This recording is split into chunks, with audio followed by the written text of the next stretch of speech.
अच्छा डॉक्टर साहब, आप पहले भी हमारे शो में तशरीफ लाई थी, तो हमने तो आपको एज ए डॉक्टर बुलाया था। आपने वहां पे एक नया ही फन अपना पेश किया। मुल्कों के नाम इस तवातर और रवानी के साथ पढ़ दिए कि लोग हैरत ज़्यादा रह गए, और फिर वायरल भी आप बहुत ज्यादा हो गई। तो पूछना तो आपसे डॉक्टरी के हवाले से बहुत कुछ था, उस दिन बात नहीं हो सकी। आपका एक एजाज ये भी है कि आपने गालिबन पहली बंदी हैं जिन्होंने मेडिकल के शॉर्ट हैंड बुक लिखी है।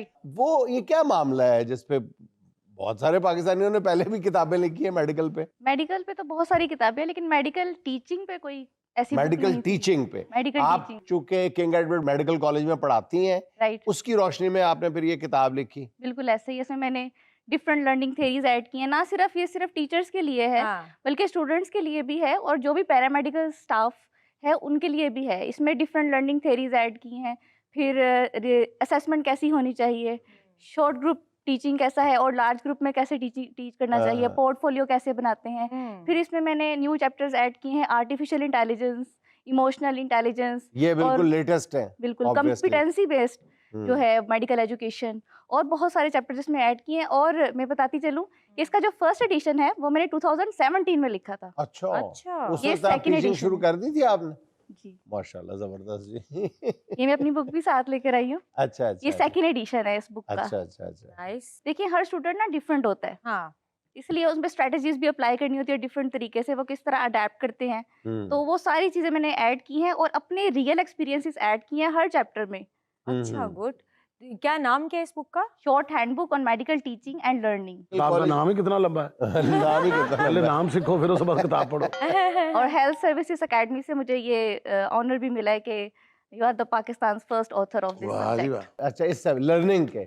अच्छा अच्छा, थोड़ा सा एक झलक हमारे हाज़रीन और व्यूअर्स के लिए दोहरा दें। मुल्कों वाले नाम जो है, थोड़ा सा लंबे, तो वो तो बड़ी लंबी लिस्ट हो जाती है। फिर हम आपसे आपका एक और फन भी जानने की कोशिश करेंगे जो एज मेडिकल टीचर है। तो पहले वो मुल्कों वाला मामला आ जाए। पहले एक स्पेशल, फिर बाद में दूसरा। क्योंकि उसके लिए भी बहुत सारी ईमेल्स आई हैं कि उनको बुलाएं और दोबारा उनसे मुल्कों के नाम सुनवाएं।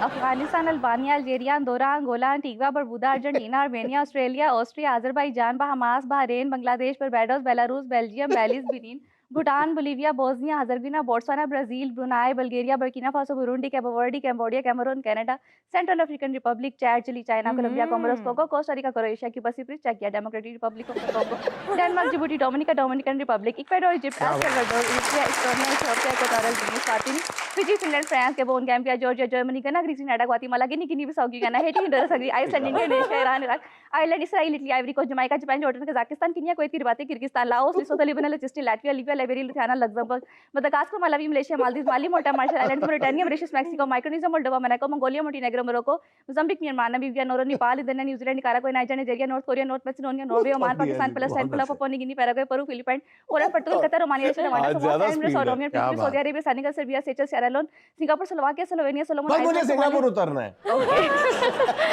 और अच्छा, तुझे एक काम करा करो, किसी सिर फट के नाल दम भी कर दिया करो।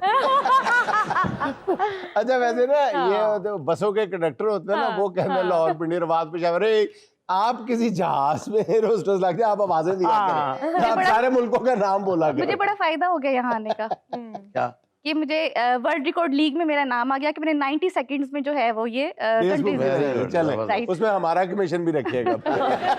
अच्छा, आज एज मेडिकल प्रोफेसर हम आपसे रिक्वेस्ट करेंगे, और जो आपका शोबा भी है, आपने किताब भी लिखी है, वो बोन्स वाले सारी जितनी इंसानी जिस्म में हड्डियां हैं ना, वो इस तवातर और इस रवानी के साथ कोई नहीं बता सकता। दुनिया का कोई, मेरा चैलेंज है कि दुनिया का कोई प्रोफेसर जो है इतनी तेज, इतनी रफ्तार के साथ हड्डियों का एनाटॉमी का पूरा, आप जरा वो थोड़ा सा झलक हो जाए। टोटल 206 बोन्स है हमारे जिसमें 206 हड्डियां हैं, जिनमें से कोई भी है जो खुद सर शौहर जो है उसकी सलामत नहीं रहती। स्कल में 22 है, क्योंकि मुख्तलिफ जो बोन्स है ना उनका एक ही नाम भी है। तो मैं पहले बताती चलूं कि स्कल में 22 है, ईयर ऑसिसस में 6 है, हाइओइड 1 है, वर्टिब्रल कॉलम 26 है, फिर उसके बाद रिप के जो है 25 है, अपर लिमिट 64 है और लोअर लिमिट 62 है। So total there are 206 bones in the human body. So here I start from head to toe. सर से शुरू हो रही है गिनती हड्डियों की और पांव तक जाएंगी। frontal, parietal, temporal, occipital, sphenoid, ethmoid, nasal, maxilla, zygomatic, mandible, lacrimal, palatine, inferior nasal concha, vomer, malleus, incus, stapes, hyoid, cervical, thoracic, lumbar, sacrum, coccygeus, sternum, ribs, clavicle, scapula, humerus, radius, ulna, scaphoid, lunate, tripedium, pisiformis, trapezium, trapezoid, capitate, hamate, metacarpus, phalanges, ilium, ischium, pubis, femur, patella, tibia, fibula, talus, calcaneus, navicular, medial cuneiform, intermediate cuneiform, lateral cuneiform, cuboid, metatarsals, and phalanges. क्या बात है।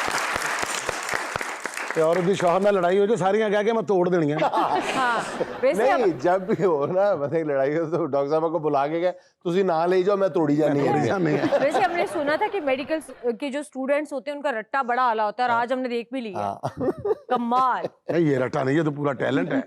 नहीं है तो याददाश्त ही है। याददाश्त बड़ी याददाश्त होती है, है ना रवानी है। इनकी। अच्छा ये जो आप कर रही हैं माजूर अफराद की बहाली के लिए ये लिम्स बनाती हैं और वो सारा पिछले प्रोग्राम में डिस्कस कर बिल्कुल। चुके हैं, इसमें भी कहीं एस्थेटिक्स आ जाती है? बिल्कुल आ जाती आ है, जाती है ना जी? बिल्कुल आ हाँ, जाती है। फॉर एग्जाम्पल ये हम जो बच्चों के लिए इसमें ना डिफरेंट वैरायटीज हैं। अगर हमें हाँ। एडवांस टेक्नोलॉजी का देना है तो उसमें फिर वो है जिंदगी 2x है, इस तरह के नेम्स हैं। तो उसमें बच्चों के लिए स्पेशली है सुपर हीरो है, सुपर हीरो नेम के से है, इस तरह जिंदगी का नेम है। और फिर उसमें जो है वो कार्बन फाइबर भी अगर यूज़ करते हैं और डिफरेंट थीम्स बना सकते हैं, जैसे कि एल्सा हमने बनाया था बच्चों के लिए, और एक आयरन मैन का हमने हैंड बनाया था छोटे से बच्चे का, 5 इयर्स का था। अच्छा तो बड़े इसमें वैरायटी है और यूज करने पे डिपेंड करता है कि आप कैसे हाँ। उसको अच्छा यूटिलाइज करते यहाँ हैं। पे ये जो आर्टिफिशियल लिम्स बनाए जाते हैं, अज़ा बनाए जाते हैं, उसके लिए जो इंफ्रास्ट्रक्चर या जो फैसिलिटीज हैं वो पाकिस्तान में सारी अवेलेबल हैं? जी अवेलेबल है, हमारे मेयो हॉस्पिटल में है और हम खुद भी इस पे काम कर रहे हैं। और ये सीएम का भी प्रोजेक्ट आया था रिसेंटली, तो हमने अभी ही फर्स्ट फेज इसका कंप्लीट किया और हमने लोअर लिम्ब प्रोस्थेसिस भी दिए और अपर लिम्ब भी प्रोस्थेसिस दिए, लेग्स भी दिए और आर्म्स भी दिए हैं। जो ट्रेडिशनली चल रही हैं वो स्ट्रैपिंग के थ्रू चल रही थी हाँ, हाँ। कि ऑपोजिट, अगर राइट हैंड है तो ऑपोजिट शोल्डर से उसकी एब्डक्शन इनके बाहर की तरफ वो ओपन होता था, अंदर की तरफ बाजू मोड़े तो वो क्लोज हो जाता था। लेकिन अब ऐसा है कि स्किन पे ही लगते हैं सेंसर्स और बिल्कुल सॉकेट उसकी स्किन के साथ अटैच होता है, वो बस सोचेगा और वो ओपन एंड क्लोजिंग होगी। और यही टेक्नोलॉजी हम यूज कर रहे हैं। यानी आप उसका दिमाग के साथ भी कनेक्शन करती हैं, न्यूरॉन्स काम करते हैं, Right. उसको मैसेज जाता है कि आप हिलाओ और वो हिलता है। बिल्कुल, वो बहुत अच्छा। बल्कि मेरा मैसेज है, अगर कोई ऐसा पेशेंट है जिसको पता नहीं है कि हमें, अगर हम किसी हिस्से से माजूर हो चुके हैं तो हाँ। कहाँ पर आना है, तो आप मेयो हॉस्पिटल में आए। वहाँ पर एक लिम्ब सेंटर है ऑर्थोटिक्स प्रोस्थेटिक्स का, वहाँ पर बाकायदा एक डिपार्टमेंट बनाया गया है फॉर सच पेशेंट्स। अच्छा डॉक्टर साहब, कहाँ तक कोई शख्स मौजूर है और कहाँ तक मेडिकल साइंस उसकी या आप लोग उसकी हेल्प कर सकते हैं? मसलन एक बंदे की टांग कहाँ तक नहीं है तो आप ये समझते हैं कि ऐसी टांग लगाई जा सकती है जो मूवेबल हो, या उसको मूव करने के ऐसे ना हो कि ऐसी टांग लगाई जाए जितना वो पहले एक टांग से चल सकता था उससे भी जाए, इतनी मुश्किल टांग लगाती जाए, वो नहीं। आप क्या समझते हैं, बाजू, टांग या कोई भी जिस्म का उस जो है वो कहाँ तक कटा हुआ हो या ना हो तो आप लगा सकते हैं? हिप जॉइंट तक अगर कटी हुई है, लोअर लिम्ब की बात करें तो वो फिट हो जाती है। अगर अच्छा। पेशेंट जो है वो एक्टिव है और वो चल सकता है तो उसको तो बिल्कुल उसको दे सकते बैसाखी हैं। की जरूरत नहीं रहेगी? नहीं, ऑपोजिट साइड पर उसको थोड़ी सी ट्रेनिंग के लिए जरूरी है, लेकिन जितना वो ट्रेनिंग करता रहेगा, उसका हाँ। फॉलो अप ट्रीटमेंट चलता रहेगा, हाँ। तो वो यानी कि एक्टिव पेशेंट है, यंग पेशेंट है, तो वो बिल्कुल कर सकता अच्छा डॉक्टर साहब, अगला सवाल मेरा ये है कि ज्यादातर शुगर की वजह से, डायबिटीज की वजह से Exactly. एम्पुटेट करना पड़ता है, कोई ना कोई हिस्सा काटना पड़ता है कि वो शुगर ने गैंग्रीन पैदा Gangrene कर दी। अच्छा अल्सर। अब ये बताएं कि गैंग्रीन से पहले पहले कौन सी स्टेज है जो आप हमारे व्यूअर्स को हिदायत करेंगी कि इस बात का ख्याल रखें कि गैंग्रीन ना होने पाए? अच्छा, डायबिटिक पेशेंट को अगर हम लेते हैं स्पेसिफिकली, तो उसमें क्या होता है, एंडोक्राइनोलॉजिस्ट का रोल है और ऑर्थोपेडिक सर्जन का है। अच्छा अपनी रेगुलर जो है शुगर वो देखता रहे, चेक करता रहे, इधर वो उसका लेवल क्या आ रहा है, बिफोर नहीं, ब्रेकफास्ट क्या जब आ कोई रहा है। जख्म हो जाता है पाँव जी, पे जी। तो फिर कौन सी वो एहतियात है, कौन सी वो इंडिकेशन है कि खतरे की सुन्न अलामत होना है? शुरू हो जाता है, और क्योंकि जो डायबिटीज के मरीज होते हैं उन्हें तो सेंस भी नहीं, यानी हाँ, कि वो नहीं सेंसेशन होता। उन्हें पता ही नहीं चलता कि मुझे तो जख्म हुआ है। हाँ, वो देखने से उसको पता लगता है। हाँ। तो जो उसके घर वाले हैं वो देखें, उसका रेगुलर इनके फॉलो अप करवाते रहें, क्योंकि उसको पेशेंट को नहीं पता लगेगा, वो जब हो जाता है, अल्सर बन जाता है, फिर उसको पता लगता है। अच्छा, नाखून कैसा हो- काटते हुए भी बाज दफा जो डायबिटिक होते हैं उनका भी मसला बन क्योंकि जाता है उनका कि- वो क्लोटिंग जो है ना वो कम हो जाती है नॉर्मल हम्म। इंसान से, ब्लड क्लोट जो है वो इजीली बनता नहीं है, तो वो हीलिंग जो है वो कॉम्प्लिकेट हो जाती है इस वजह से। अच्छा डॉक्टर साहब, वो टांग रिप्लेस हो सकती है जो बंदा किसी का मामले में अड़ाता है? ये तो मुझे भी सोचना पड़ेगा। अब वही सुहाना का सवाल, 4 ऑप्शंस आपने सेलेक्ट करनी है एक। अगर आपको एक डिवाइस बनाना पड़े तो इनमें से कौन सी डिवाइस बनाएंगी? ऑप्शन नंबर 1, शोहरों की दूसरी शादी रोकने वाली। ऑप्शन नंबर 2, सास का मुंह बंद करने वाली। ऑप्शन नंबर 3, दूसरों की चुगलियां रोकने वाली। ऑप्शन नंबर 4, दूसरों के मामलात में टांग अड़ाने से रोकने वाली। वो तो वही सवाल हो गया विकी हाँ, साहब। तो वही वाला लास्ट 3 टाइम बच वाला। गई आपके पास जी। सब में थोड़ा-थोड़ा कुछ करना पड़ेगा। एक बताएं ना, ज्यादा कौन सी जरूरी है ये device? टांग अड़ाने वाली हम कर सकते हैं, बाकी पॉसिबल नहीं है। अच्छा